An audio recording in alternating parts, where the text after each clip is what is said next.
Okay, hey guys. So today we are going to try and do a lecture. And in doing so, we're going to cover 11.4. So I hope you can see the screen okay. Okay, so we're going to discuss the turning points of the Civil War. We have already looked at what the strategies are for the Union and the Confederacy. In the Union, they're looking at the Anaconda Plan, which remember is to surround the South and then cut the Confederacy into two by taking control of the Mississippi River and then therefore being able to capture Richmond, their capital. The South strategy is play defense. The Union North has the advantage, but after Bull Run was run by the Confederacies, it really affected the morale, the mood, and the perception of the war that it's not going to be such a piece of cake, so easy, and then we move on. Technology and strategy is going to lead to a greater effect on the human cost of life with the weapons that they're using and the Napoleon style tactics that they're fighting with. The deadliest battle so far has been Antietam, with the single bloodiest day of battle, which led to the Emancipation Proclamation, mainly because Antietam was the first major victory for the North. And therefore, Lincoln then started to allow enlistment of African American soldiers, and he also allowed for them to be called considered contraband, them as in slaves to be considered contraband, and then therefore they can be freed as you advance into the South. Today, we're going to look at some of the other major battles and the military end of the war before we get into the physical characteristics. So first of all, I'd like to talk about Vicksburg. Vicksburg is the last major city that is on the stronghold of the Mississippi River by the Confederates. This is where Ulysses S. Grant, he is not in charge of the whole army yet. He is in part of the Western campaign. So Ulysses S. Grant is in charge of trying to capture Vicksburg so that he can take control of the whole Mississippi River. In order to do this, he lays a siege. See this red line around the flag? And we can recall a siege is when you surround it and don't let anything in or out. The idea is basically to starve your enemy.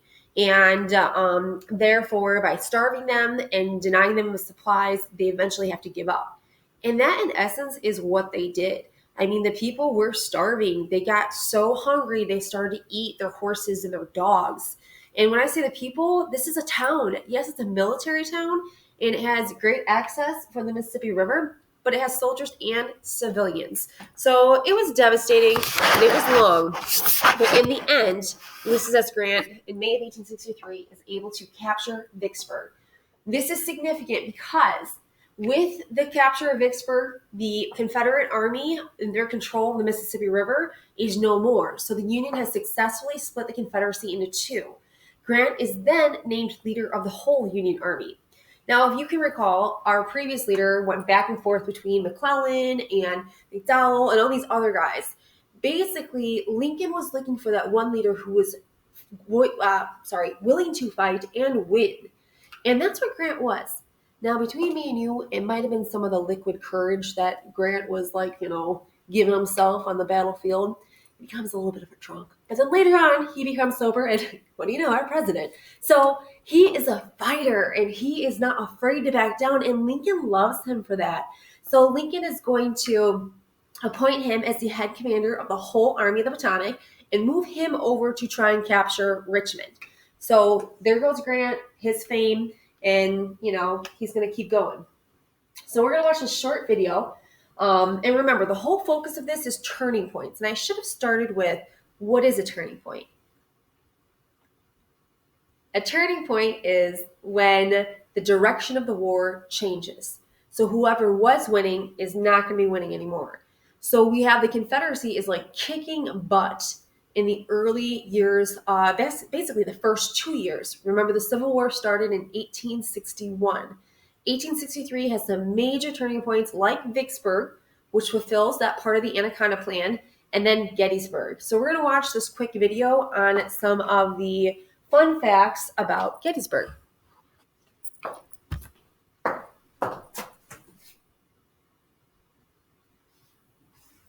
Hello, I'm Simon Whistler. You're watching Top 10's Net, and in the video today we're looking at the top 10 interesting facts about Gettysburg.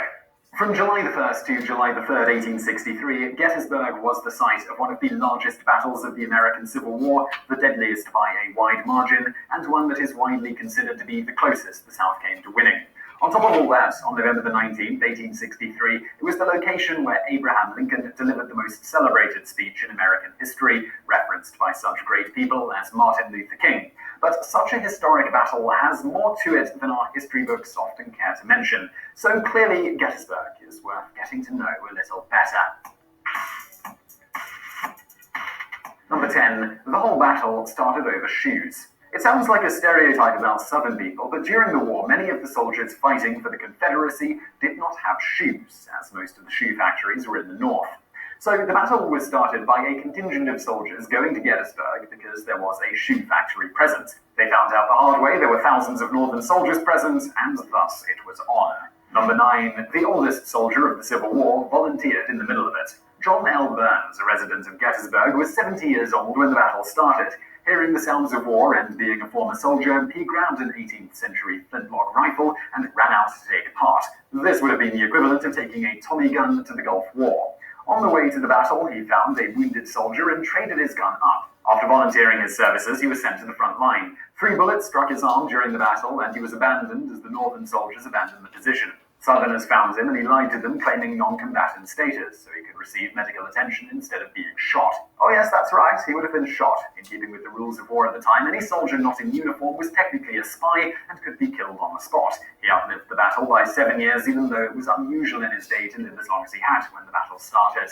Number 8. Lee's heart. On a night just before the battle started, Robert E. Lee, the commander of the Southern Army, had a heart attack. This had been cited as an influence on his judgment during the battle, such as why he made such mistakes as the notoriously costly and foolhardy Pickett's Charge. So generations of people owe that heart attack a pretty big debt of gratitude. Number 7. The Northern commanding general was brand new. George Meade had been appointed commander of the Northern Army, known as the Army of the Potomac for the river in Washington, D.C., just 3 days before the battle started. This was due to previous General Joseph Hooker losing the Battle of Chancellorsville. This was something that he should have won and humiliated the army. Thus, Meade really didn't have the confidence of his staff, and the battle really was not very well organized by the North. Half the combat units were barely even engaged, and the other half took extremely heavy casualties. It was only due to extremely heroic performances by some of the soldiers in the field that the battle was not a Northern defeat.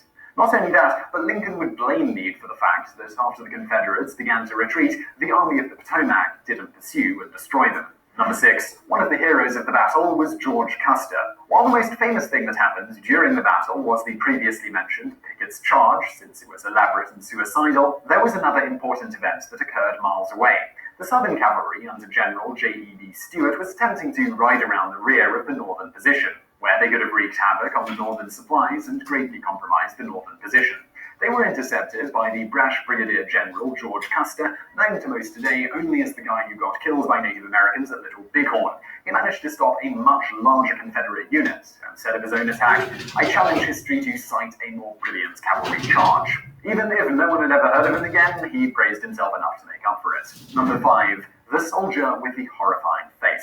In any battle where an estimated 50,000 people were killed or wounded, some people are going to have some very unpleasant fates. Something especially nightmarish happened to one of these Southern soldiers. During the battle, he was wounded and passed out. The position was then taken by Northern soldiers, who took him and some other dead soldiers into a barn. Several dead bodies were piled on top of the soldier, and he awoke far too late. It wasn't until several days later that a burial detail found him still alive under a pile of corpses. By then, he was sick in the head and body, and died shortly thereafter. Number 4. The horrifying aftermath. Of course, after the battle, the situation that Gettysburg was stuck with wasn't much less horrifying than what happened to the soldier mentioned previously. A little town with a population of around 2,000 was now stuck with having tens of thousands of wounded soldiers around without the massive hospitals required. There were also thousands of soldiers who needed to be buried. One incident that really sticks out is that during the battle, around 3,000 horses were killed. A bonfire of all the dead horses was started, and the stench became so bad that the population became violently ill. Number 3. No casino campaign. Starting in 2010, a massive protest started when word got out that there was a plan to build a casino within a half mile of Gettysburg. The campaign ultimately lasted for 20 months, demanding a distance of at least 10 miles. Ultimately, it was ruled against 45% to 41%. That 41% voted for it in the face of a nationwide protest showed that the community locals must have really wanted that casino. Number 2, Lincoln was really ill while delivering his address. While giving one of the most concise, humble, heartfelt, and celebrated speeches in American history, Lincoln was actually suffering from smallpox. It wasn't life-threatening, but he still was described by people in close proximity as looking pale and sickly. So given the fact that Lincoln had a high-pitched voice at the best of times, all of those dramatic readings you sometimes hear couldn't be less like the real thing. Number 1, many thought the address was awful. Journalist Gabor Borit, who was present, said of other journalists that they could not find much good to say about it. Lincoln himself said, "It is a flat failure and the people are disappointed." Part of the issue seems, in hindsight, to be that the speech was 247 words, which seems way too short for the message it was intended to convey. It was even too short for a photographer to get a picture of Lincoln giving the address. Something that brief can't help but seem a bit dashed off, like something that should be given little note. But today, we can appreciate the quality of those words over their small quantity. So I really hope you liked that video. If you did, please do hit that thumbs up button. Okay, guys, so a lot of information there. And I probably, you're probably thinking like, wait a minute, Ms. Michelson, you just said that Ulysses S. Grant was going to be in charge of the Potomac. That's because Gettysburg and Vicksburg, their times, they're not like, it doesn't, just because I teach Vicksburg and then Gettysburg doesn't mean they happen in that order. We're just covering turning points. So after Gettysburg, despite the victory, you heard it, Lincoln was upset that Meade did not finish the job, so he's replaced. And then seeing the success of Grant, hello, Grant. So I kind of want to take a minute to discuss military tactics. Let's see if you guys can see this. So I wasn't planning this, but it's time we talk about it. Okay. I don't remember with Revolutionary War if I went over this with you guys. So when you're looking at military tactics during the Civil War, they're using Napoleon tactics. And I apologize, I don't know where my blue pen is. So the Union is going to be purple, the Confederacy is going to be red. So when you are fighting, you can fight in a line formation, a column formation, a line column formation. There's all different things. And basically, you will engage each other on the battlefield. You'll have a line formation is 2 men deep, okay? And you'll have space and another 2 men, and then more over here, and so forth. Your base is going to be positioned at the back, and then the line of communication is from where your commander is to the front lines. And you're positioned back so that you can see what's going on, and you can organize and delegate where you need reinforcements, where the line is weakening, and so forth. Now, when the battle starts, you usually, because we're at the Civil War time and not Revolutionary War time, you're going to have more engagement on your cavalry and your horsebacks because of the new revolver that came out with the Civil War technology. So you'll see cavalry engage, and then you start with your artillery. And that's where you're firing your cannons and trying to disrupt those who are marching to get close enough to actually fight. Now, in Revolutionary War, if you've seen the movie The Patriot, you had to get pretty close. And basically how it went is, if I'm standing here and I have a soldier behind me, I'm going to load my gun, and you used, at the time, you would have a rifle. You would have to drop your gunpowder down, put your mini ball down, shove it in, and then turn, aim, and fire. And then while I reload, the person behind me is going to be firing, and we alternate back and forth. We just hope you don't get shot in the meantime. Now, for Revolutionary time, the barrel of the gun was not grooved. What does that mean? It means that as I'm going to shoot, I might be aiming straight, but my bullet's probably going to veer off and hit the person over there. It wasn't accurate. During the Civil War, you start to see the development of the long-range rifle, and we have our first sharpshooters. And the barrel is now grooved, the mini ball has changed, and it makes it much more accurate. All of this you should have seen in some of the artillery and the weapons videos that I showed you from Friday. So, as you're going in, you have the artillery, and then you guys fight, and there's basically a couple rules of what you want to do. Your goal is kind of like, I don't know if you've ever played Red Rover. Red Rover is that kid game where like you stand across each other, and you have your group of friends and your other group of friends, and you all hold hands, and it's like, Red Rover, send Miss Carpenter right over. And Miss Carpenter's eyeing up like, okay, who's the weakest over there? And then you guys can picture this, right? And then she's going to come running across, and she tries to break through me and Miss Sartain. We're like, no, you don't. And we like fling her back. And then because she didn't break through, we keep her. If she broke through, she would take one of us back. It's a great game. Don't ever play it on cement. That's dangerous. But that's basically what you're looking at here. Your goal is you have a line across.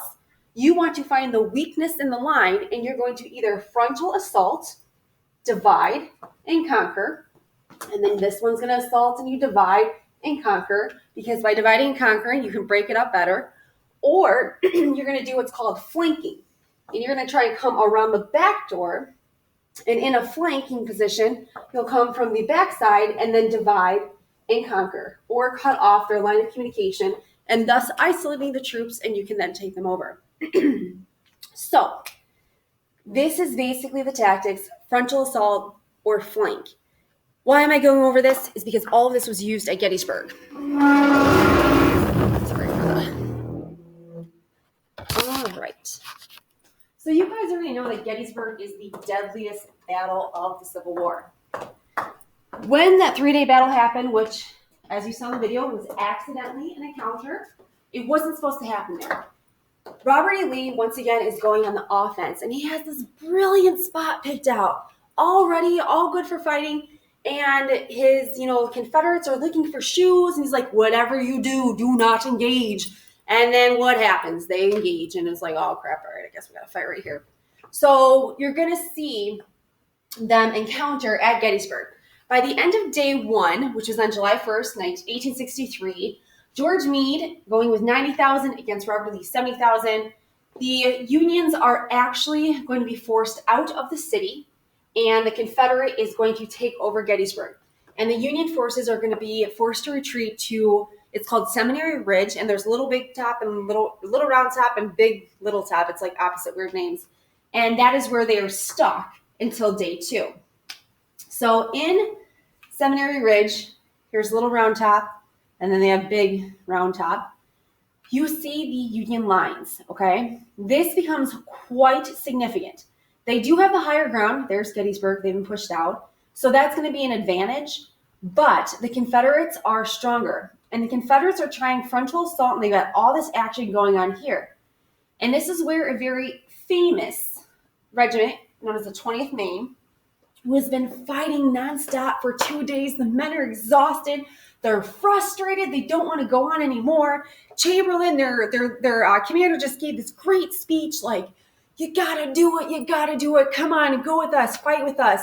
So they all came to Gettysburg, and they arrive, and the fighting's happening mainly right here. And so Meade says, okay, you guys, I know you're exhausted. You're here for reinforcements. We're going to put you at the end of the line. There's not a lot of action over here. You should be good. Get some rest, and then be prepared to fight. But no matter what, you cannot retreat, because if they retreat at the end of the line, the Confederates are going to come around and flank them, and then it's all over. But don't worry, right? All the fighting's over here, right? Yeah. Longstreet decides to flank. So the 20th Maine, who is exhausted and like totally wiped, they have to fight. And they have to fight off assaults and assaults by Longstreet, to the point where they run out of bullets, and they go downhill with their bayonets and they charge. But they hold the line. And the 20th Maine is kind of like the heroes of day 2 for Gettysburg, because when they held the line, they were able to push back and keep the Confederates at bay. So that was pretty significant for the 20th Maine. Make sure you know the 20th Maine. You can see them going around the little round top. So that brings us to day 3, the infamous Picket Charge. So at this point, the Confederates are losing. The Union forces have been reinforced, and they have the stronghold, and they're pushing them back. Unfortunately, not unfortunately, I guess it's still my fault. General George Pickett thought that they have one more shot. They're going to go frontal assault and charge. Basically, you guys, I know you can't see my face expression that much, but he is going to run across an open distance of 2 football fields and expect to make it unharmed. How do I put this lightly? Everybody dies. Nobody makes it.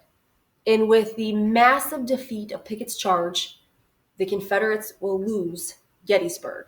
This is a huge advantage for the North, not just because they won, but because, remember, this is the deadliest battle of the whole Civil War.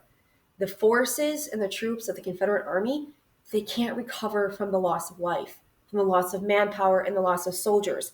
It's going to be hard. They're not going to give up. It's not the end of the war, but it's definitely going to hit them hard. So there's your 3 days. The city, accidental meeting, pushing to the high ground, pushing back, and then frontal charge. So on your notes, you want to know that Gettysburg is the deadliest battle of the war. It lasted 3 days. It resulted with a Union victory and a major turning point for the Civil War. To stop the video so you can record that. You don't necessarily need to know the numbers of how many were killed, but as you can see, it's pretty massive. Overall, it'll be roughly 56,000 between the two. And because there is so much death, that is what led Abraham Lincoln to giving the famous Gettysburg Address that he was talking about in the video. So we're going to watch a video really quick of a reading of the Gettysburg Address by some famous modern actors. And I want you guys to pay close attention to the words that they repeat. So get a piece of paper, get some pen, and I want you to write down what words do they constantly repeat, because we're going to talk about them, okay?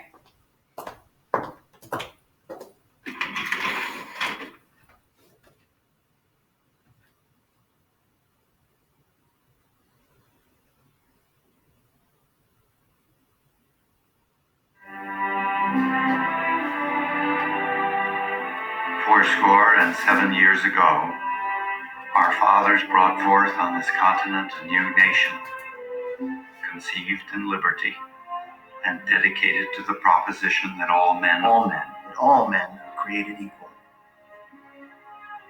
Now we are engaged in a great civil war, testing whether that nation or any nation so conceived and so dedicated can long endure. We are met on a great battlefield of that war.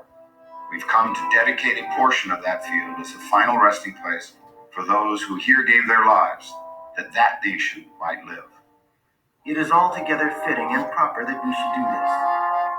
But in a larger sense, we cannot dedicate, we cannot consecrate, we cannot hallow this ground.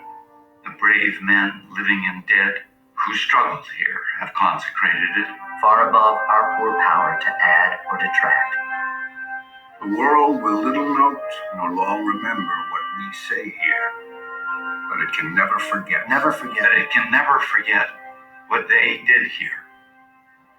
It is for us, the living rather, to be dedicated here to the unfinished work which they who fought here have thus far so nobly advanced. It is rather for us to be here dedicated to the great task remaining before us.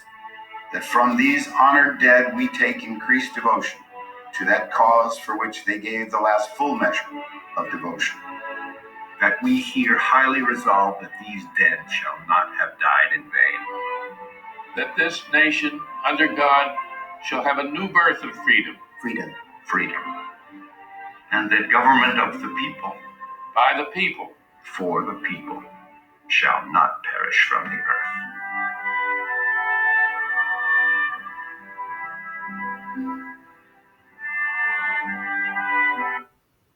All right, you guys. So, I don't know about you, and I get chills every time I read that. So, you should see in your Ed puzzle a part for you guys to identify what words were repeated when you look at the Gettysburg Address and the reading, and what symbolism does it hold. Be ready to discuss that when we come to our whole class discussion. Here I have the actual Gettysburg Address. If we were in class, we would be analyzing this and we would be breaking down each paragraph. We're going to kind of talk about that together when we start to discuss it, but I just wanted you guys to know it's here. You can stop, you can reread it. You obviously just heard it right to you. I want to show this clip from Remember the Titans. Many of you have probably seen this movie. If you haven't, it is amazing. I highly suggest you do. So let's watch really quick. Let's go, let's go, let's go, let's go, let's go. Wake up, gentlemen, it's late. It's 3 a.m. in the morning. All right, listen up. You will follow Doc, myself, and the other coaches. We're going to take a little run through the woods. If you get lost along the way, don't bother coming back to camp. Just hitchhike your hind parts on home. Any questions? Coach, it's a high school football team. We're not Marines here. Let's go.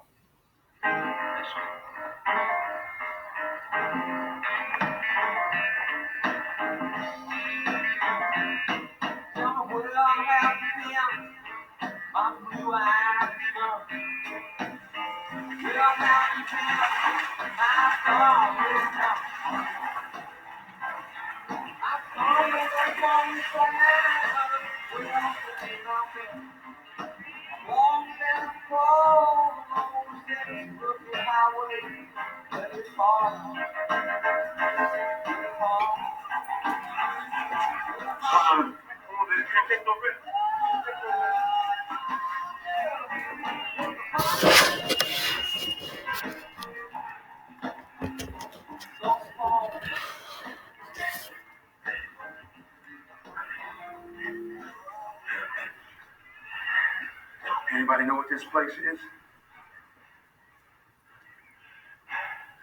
This is Gettysburg. This is where they fought the Battle of Gettysburg. 50,000 men died right here on this field, fighting the same fight that we're still fighting amongst Gabriella, ourselves tag to the office at this time. today. Gabby, tag to the office. Green field right here, painted red, bubbling with blood, young boys, smoke, and hot lead going right through their bodies. Listen to their souls, man. I killed my brother with malice in my heart, hatred, destroyed my family. You listen. Take a lesson from the dead. If we don't come together right now on this hollow ground, we too will be destroyed. Just like them. I don't care if you like each other or not, but you will respect each other. And maybe, I don't know, maybe you won't. Learn to play this game like men. All right, you guys, I love that movie. I don't know if you've seen it. If you haven't, you totally should. It's based on a true story about 1970 integration of a high school and how it's the first time that black and white students will be attending the same high school, and it had to merge their football team. So it goes into how to fight through those stereotypes and, racism and prejudice and the difficulties that they're faced. But the fact that, as we get into our next chapter, we're talking about the Civil War and what has divided us over our country and how it's still being fought 100 years later and even still today. That is what makes us significant, because we can still go back to Gettysburg Address and think about what we are living for, what country, that reference to the Declaration of Independence, that we're all born created equal, and how we still have to live up to those ideals. So it's very interesting to put that into perspective and think about as I continue on with my unprecedented theme of divisiveness in our country. So, Gettysburg, highly significant. The effect is the Gettysburg Address, and you want to know the definition? It's Lincoln's speech to dedicate a cemetery for the men who fought and died here. The significance, it redefined the war. It gave it a new definition, and it also reiterated that we are one nation, not individual states. And the soldiers' deaths must not be forgotten. And remember, Gettysburg is the deadliest battle so far. And you look at the Civil War, and of course, the Civil War is the deadliest war in American history. But it's because, guys, we're fighting ourselves. Every death is a death of an American. And that's what, when we talk about this divisiveness, it's something we don't want to relive. We don't want to get to that point, especially not today. All right, so the last big event here is this dude, William T. Sherman. So if you take a minute to look at these images, what do you see is happening? Try and look closely. I know we've got a little bit harder view.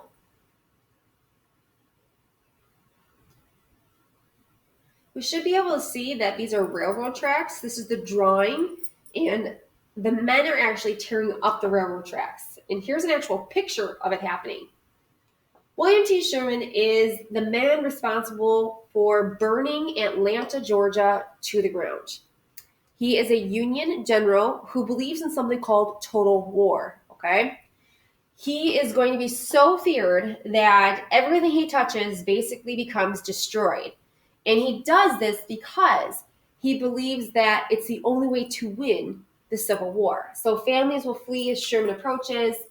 The only thing left standing in some of the rooms that he visited are like the chimneys.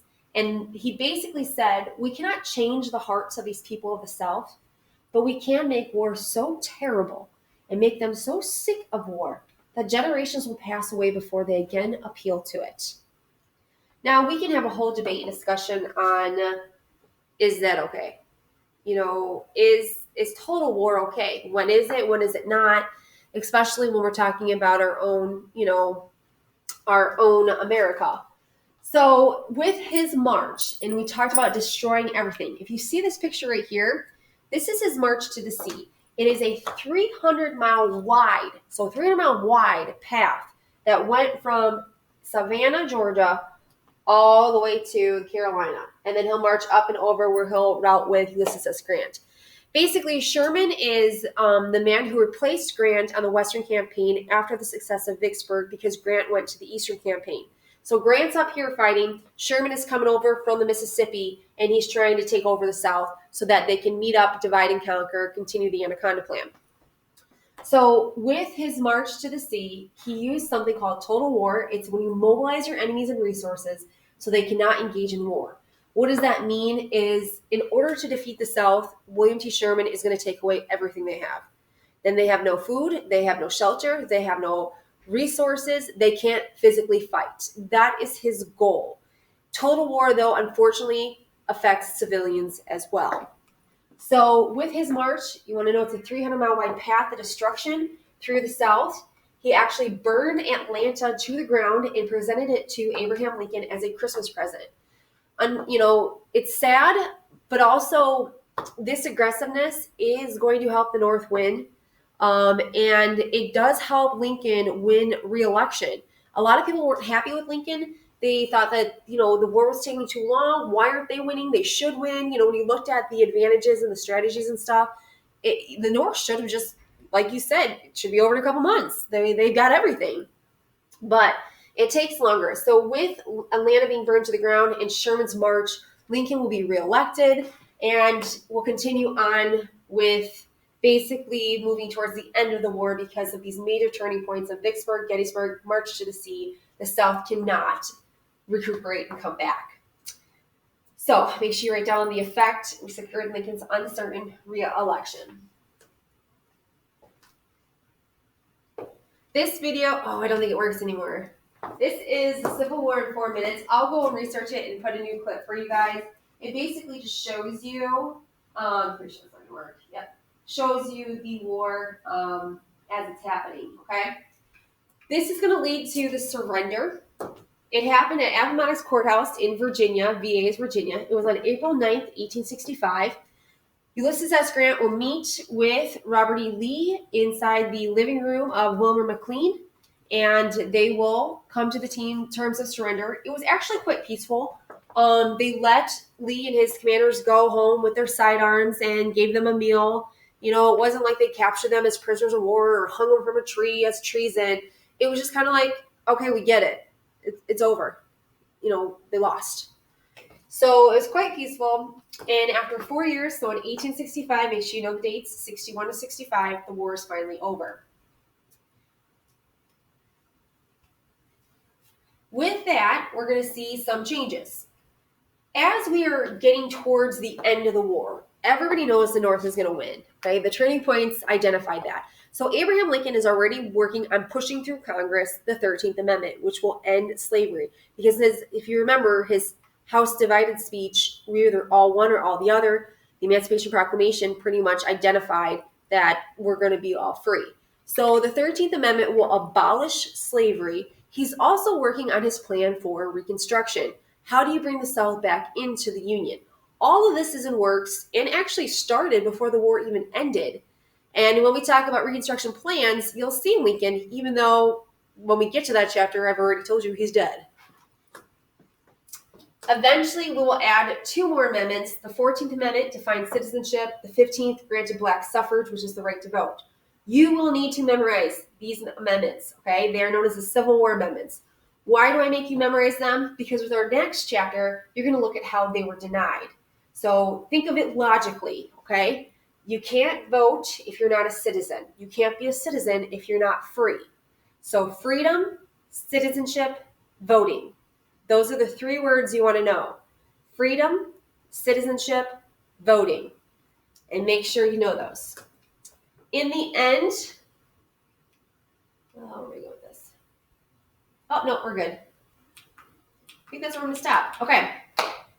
That is it for these notes. We're going to come back and we will discuss this and the previous information to see how well you're getting it. And then we're just going to look at the social effects of the war, and we'll test on this chapter rather quickly, okay? Thank you guys for listening. If you have any questions about any of the things that I lectured today, make sure you email me or bring it up when we are whole class.